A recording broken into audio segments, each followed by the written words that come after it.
Welcome to The Growth Project, a podcast brought to you by AMPLOS. Dr. Drew Brannon here, joined by Dr. Shaffer, and we are happy to be coming at you in our new office. How's that feel over there, Doc? Getting used to it, man. It'll take some time.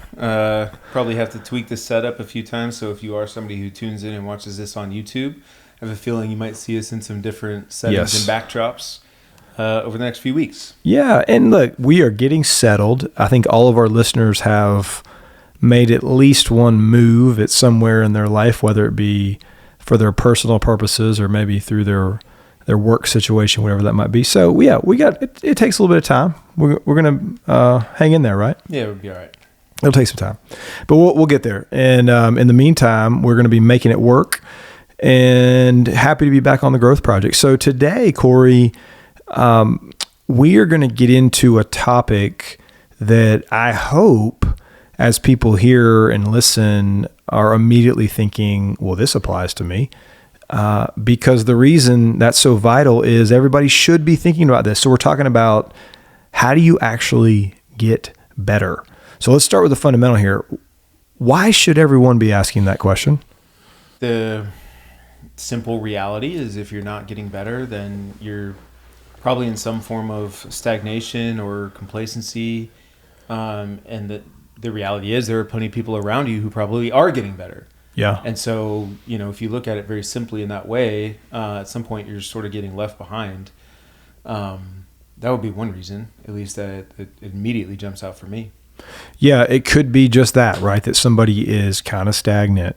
And this is, I guess, the place my mind goes to, and it's really just kind of a different form of why that happens, is it's not uncommon at all for people to be just reacting to everything in life. Like, they're going fast. They feel like the burdens or the demands on their lives are significant. And so it's more about, can I find a way to just keep my head above the waterline and not let too many balls drop, which we've all been there, certainly for a day, a week, or maybe even longer. But the problem with that is you're not getting better. You're just maybe maintaining, sustaining, that type of thing. So that's not how we want to live. No, I don't think that's any way to live. I don't think that's the way you get the most out of certainly your career. I don't think you probably get the most out of yourself away from the workspace, and just personally, probably not getting the most out of your relationships. I mean, I think that list probably goes on, but it's pretty simple. Yeah. So today is really going to be focused on, for those who are working on this, of like, hey, I want to get better.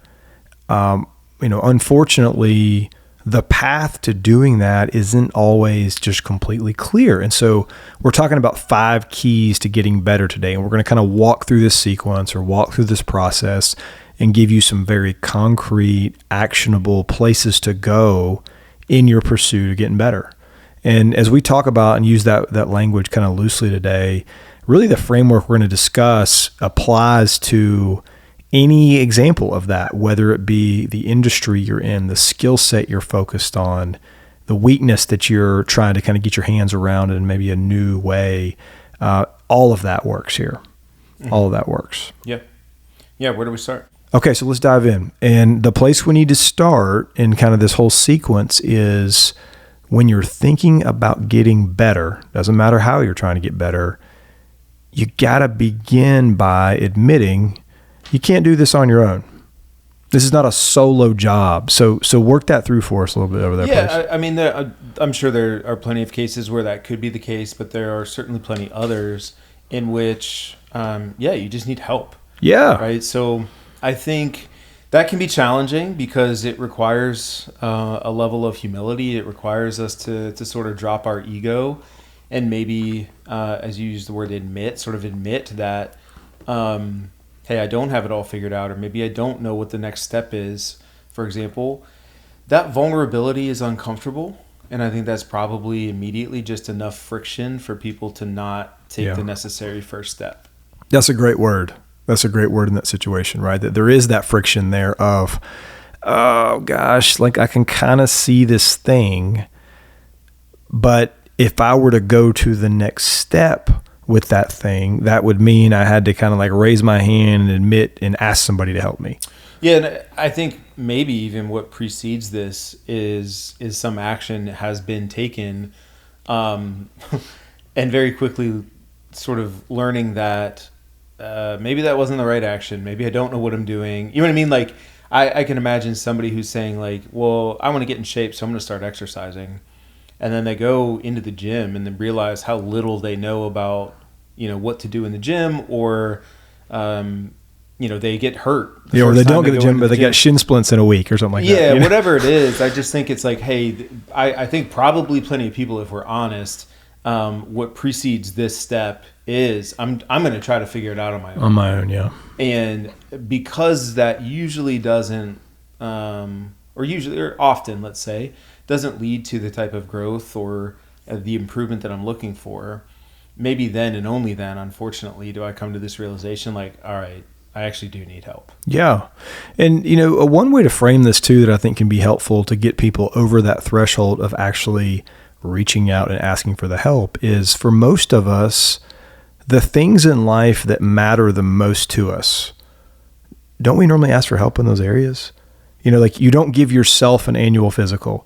If you have heart concerns, you don't try to figure that out on yourself. I'm gonna pause there. I feel like unfortunately people do. They're kind of like, well, I'm doing all right. I'm still kicking, so like I'm just gonna not go to the doctor. Well, that's different from trying to do it yourself. Yeah. You're not like, true. That is very true. But I think we don't try to like solve our own medical problems. Yeah. Right? We don't do that.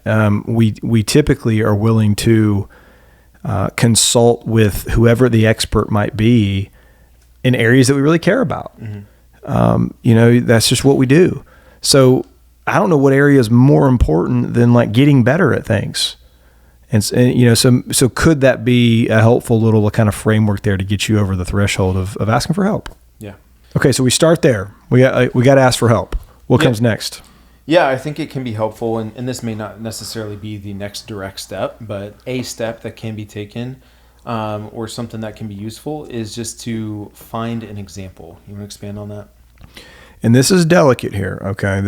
You need to be sure you do this the right way, not the wrong way, because what can be counterproductive when we begin to think about examples is you cherry pick that person, whoever it might be, and then you just create this like compare and contrast where you then think worse of yourself, and you create a little bit of this inferiority versus superiority thing of like, gosh, like if I could just be more like this person, if I could just perform this skill more like this person. And it gets into the comparison game. Comparison game thinking doesn't help us. It tends to be more demotivating than motivating. Although there maybe could be a small element here of a motivating factor. However, we tend to do more of like kind of incriminating the self with it. Mm-hmm. Yeah, I think, as this relates to the first one in asking for help, there certainly requires that same vulnerability. This requires a little bit of courage, and this isn't even necessarily like this person doesn't know maybe even that you're using them as an example. Yeah, true. I think what's important here, and it's related to what you mentioned to a degree, but I think what people will unfortunately do is just see what, person X does. Like, man, I really like that. I want to do that too. And they just try to replicate essentially exactly what person X is doing. Yeah, that's right. It requires more, let's say, experimentation than that, right? And sort of an appreciation that, well, maybe this is the 10th iteration of whatever this thing is for person X, right? But they finally landed on this, whatever it is. And so to just assume that we can kind of copy and paste somebody else's process for getting better or whatever skill we're talking about, and that it's just going to perfectly apply to me, to my skill set, to my situation, it's sort of naive. And I think, unfortunately, again, this is probably where for plenty of people kind of getting better will stop, is because they'll try to just do that copy paste thing. Like, well, that didn't quite work for me. Like, it seems to work for so-and-so. Yeah. And now there's like a real sense of well, maybe I'm not cut out for this, or I failed at this, or whatever it is. Because now that comparison is like, well, they can do it, but I guess I can't. We're jumping to conclusions at that point. Sure. Yeah. So we're highlighting here what we don't mean when we say find an example. And those are great examples. Like, there's a lot of destructive things you can do to yourself there by just comparing yourself to other people. And so how do you do it well is you identify that person you're talking about, Cory, and yet you go into it with curiosity of like, okay, let's do a concrete example here of I'm in a sales role of some type. And every morning we get up, and in my inbox I have a scoreboard essentially, so that I know exactly where I rank and exactly where others rank. And there's this one person who with consistency is near the top, always near the top of the scoreboard. A great move on my part would be to develop a relationship with this person and ask good questions and learn about, gosh, how have you really honed your process? What have you done over the years, to, as you said, to iterate the way you go about your business to produce consistent results? Mm-hmm. That's what we mean when it says find an example of like, what can you learn from that person? Yeah, I think in the world of sports, you see this. You talk to, let's say, like a young athlete, freshman, college athlete. And I'm always encouraging, people in those shoes, like, hey, look to some of the seniors, your more experienced players, right? Kind of take note of how they do things. But what I'm not telling them is just like, do exactly what they do. And I think, unfortunately, that's what they hear. Yeah. And so they'll like follow around the senior, like for the first few weeks and just essentially adopt like their pre-practice routine, their pre-game routine. It's like, well, that's great. But again, they've spent 4 years sort of refining what this looks like for them. Yeah. And maybe some of this stuff is very specific for, their body or injuries they've had, this and that. Why are you trying to do the same exact thing? Yep. So can you take note of sort of the spirit of it? Maybe you do cherry pick some specific, activities or actions that they're taking, but it should be more of like, all right, this is providing a loose blueprint or framework for me to start from. I need to now sort of sift this through. Like, what does this mean to me? How can I put this into practice? How can I tweak and adjust it for what makes sense in my situation? Yep. Right. Yeah. That's a great way to walk through it there. And there are fantastic examples out there that can be highly educational and informative for us, but you got to have the humility to look for it. And then you've got to have the discipline to not just compare yourself. Okay. So as we work through this, we're talking about ask for help, find an example. What's next, Dr. Shaffer? Accepting coaching. So maybe now you found this example, great. Maybe there's plenty that can be learned just from observing and paying attention to that person. But now let's say you actually are seeking out deliberate advice, whether it's from this person or somebody else sort of in your orbit. You're getting coached, like they're actually providing advice or pointing you in the right direction. You actually have to accept the coaching. Right. Which means what? You tell me. Oh, the coaching element. So that begins by receiving the feedback, receiving the information, and not then very quickly jumping to excuse making, blaming, and defensiveness. Yeah, but you don't understand. Yeah, but I tried that already. Yeah, but it would never work. Right? That's just deflect. Those are just various ways a person is doing something other than saying, that's an interesting idea. I should try that. Or I hadn't thought about that yet. Or you know what? Now that I'm thinking about that, you're making a very good point there. I do tend to repeat myself when I get into my sales presentations. I should try to work on that. And there's a million other examples of that. So yeah, it's having a spirit of humility and a willingness to really genuinely consider, what is this person saying?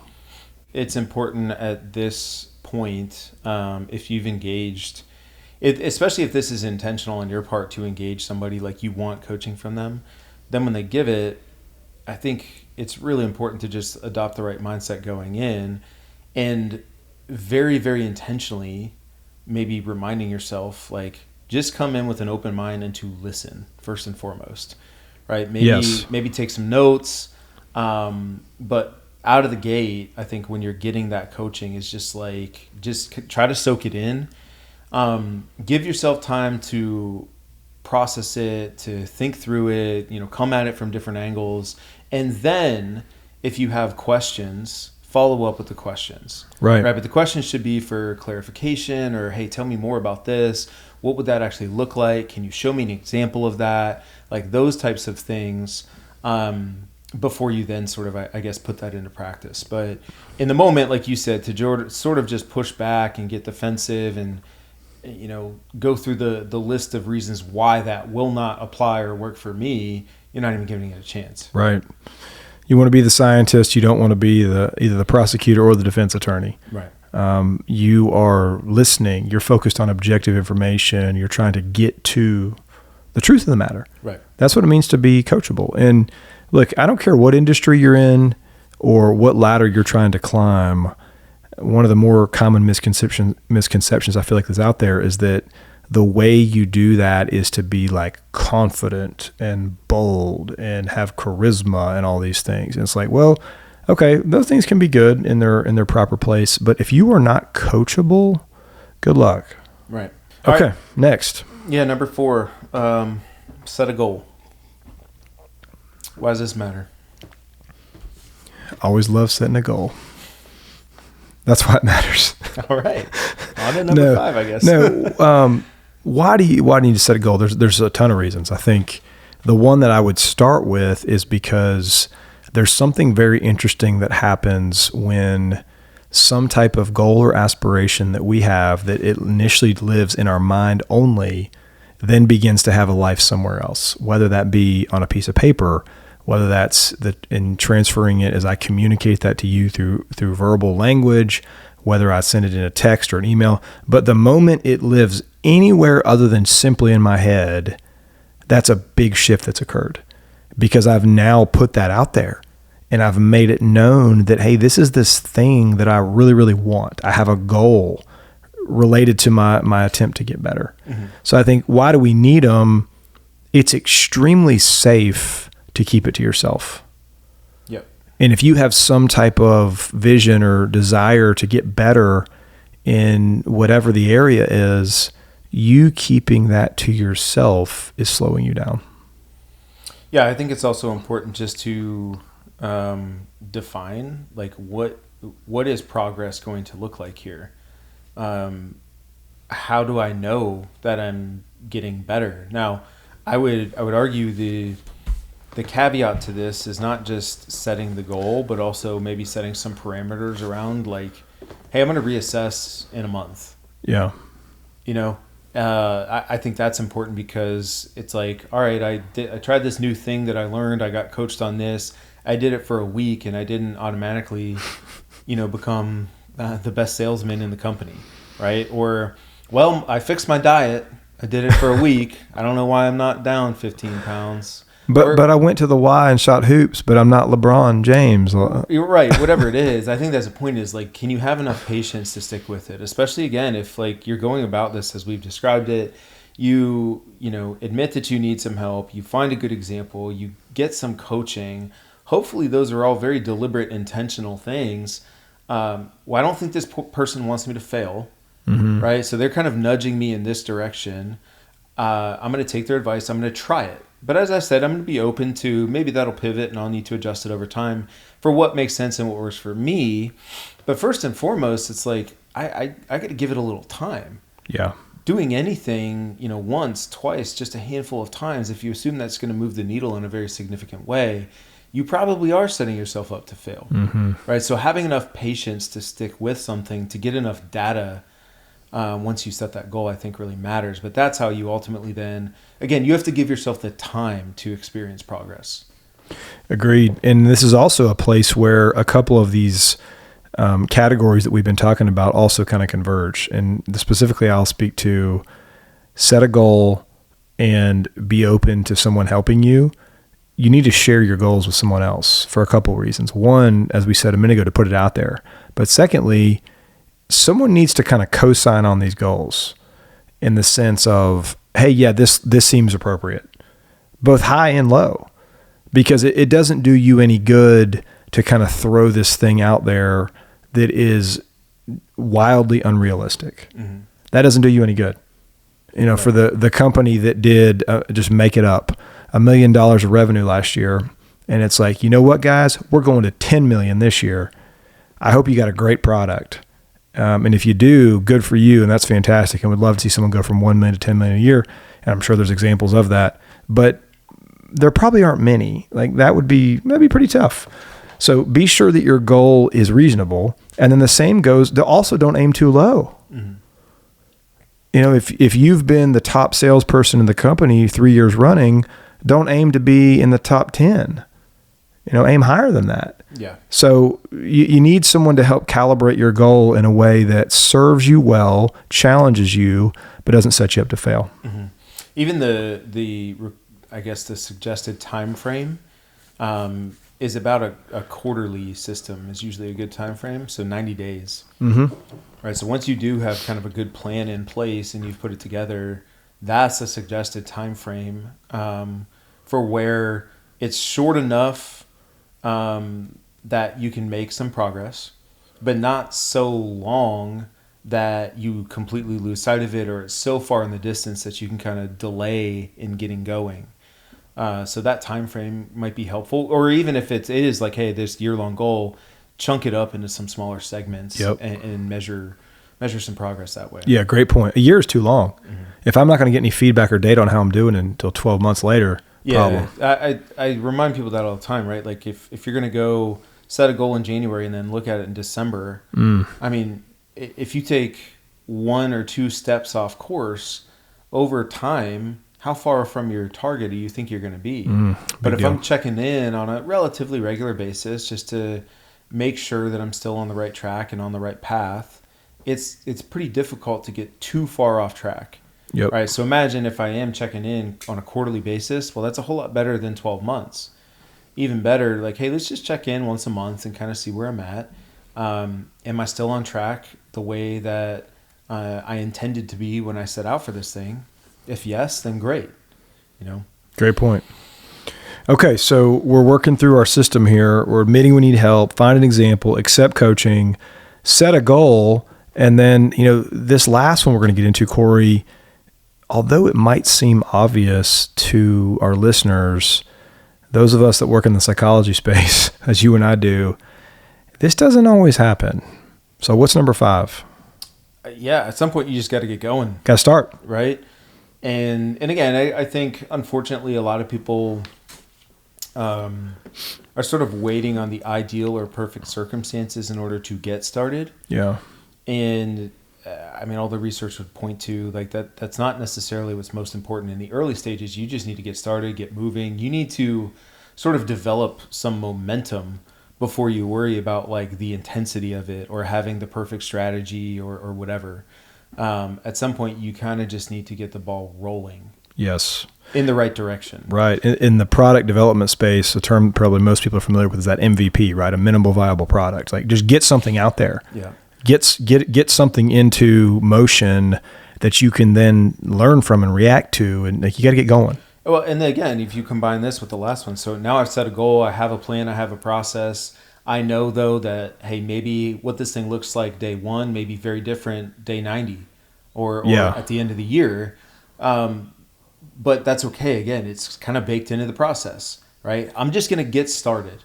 Yep. And I'm going to sort of get some momentum going. And then after, 4 weeks, I'm going to just kind of check in and take assessment of like, all right, how's this going? What do I like about the process? What do I not like? What can I tweak? What can I adjust? What have I learned even in just that first month? There's probably some really valuable lessons learned. Yep. And now I tweak and I adjust going into month 2 and so on. It kind of iterates from there.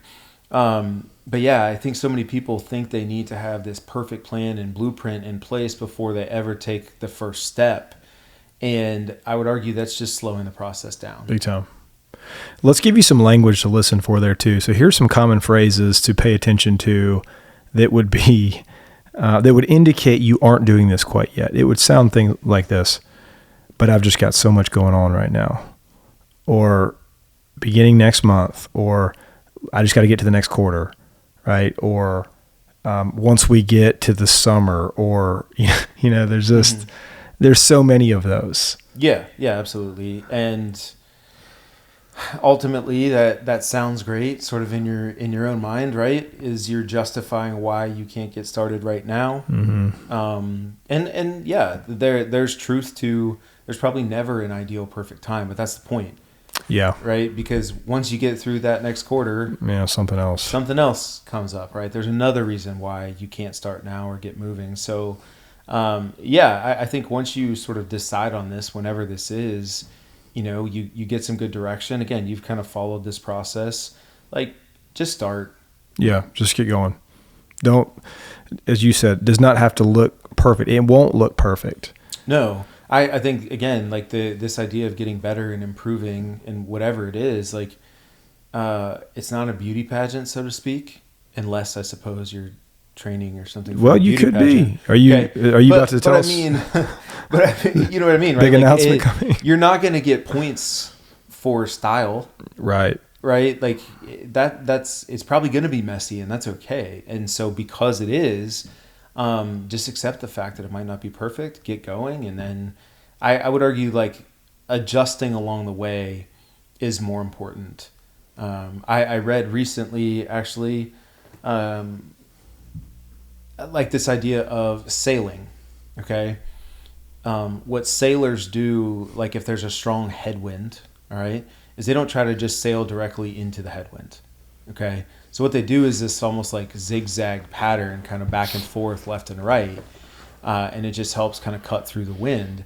And is that on the surface, that seems inefficient and is probably frustrating, right? But it's actually the best path forward. And I think if you approach kind of this process in a similar way, right, and kind of embracing the adjustments along the way, you're probably going to get more out of it, as opposed to just thinking, point A to point B, everything has to be so linear. Yeah, that's a great example too, because it's obviously you're staying active, and you're not just doing like a straight line necessarily, but you're making progress, you're advancing, that type of stuff. Even again from the start, to be clear, you may think I have a really good plan in place, right? You may think it feels very linear. Only over time are you going to recognize like, this is a little more of a zigzag than I thought, right? Because after month 1 or month 2, I kind of adjust and I pivot a little bit. Just doing that over time, again, I think is the right way, because that's exactly what you're going to be working into, and what it's going to feel like. This idea of getting better is like you're kind of working into a headwind. Yeah, totally. Okay, so one last group I want to speak to here before we wrap up with this episode is, maybe you're hearing this, and if you're honest with yourself, kind of the reaction you're having is, I'm not really focused on getting better in any area right now. I'm just kind of like doing my thing. And we would just acknowledge that is extremely normal, extremely normal. So what we would not want anyone to do would be to then feel this like sudden rush of inertia or energy or something like that. We're going to try, hey, these 10 things are like, I'm about to get real busy on these 10 things. That would be a less than ideal plan. That would be counterproductive. Exactly. So we would challenge you instead to start real small. Pick one area. Start small, pick one area. And then the other possible audience is hearing this and thinking like, I'm really not that motivated to focus on anything right now. And that's extremely normal as well. But we would just kind of push on that and challenge you to take a step back and think about, why might that be? Why might you feel pretty content, comfortable, uninterested in getting better? And you could, if you go through Good Healthy Exercise there, find some information, some realizations that could be real healthy for you. Yeah, I completely agree. Okay, so final thoughts from you over there, Doc? No, I think kind of hit it, right? I don't want people to hear this and think they need to try to do 5 things at once. In fact, I would encourage you to really just prioritize just one thing, one area. Set that as your focus or your intent on where you want to get better and improve. That'd be the main thing. Yeah. Okay, so we hope, as always, that this conversation has been resourceful to you and your attempts to pursue better in your life.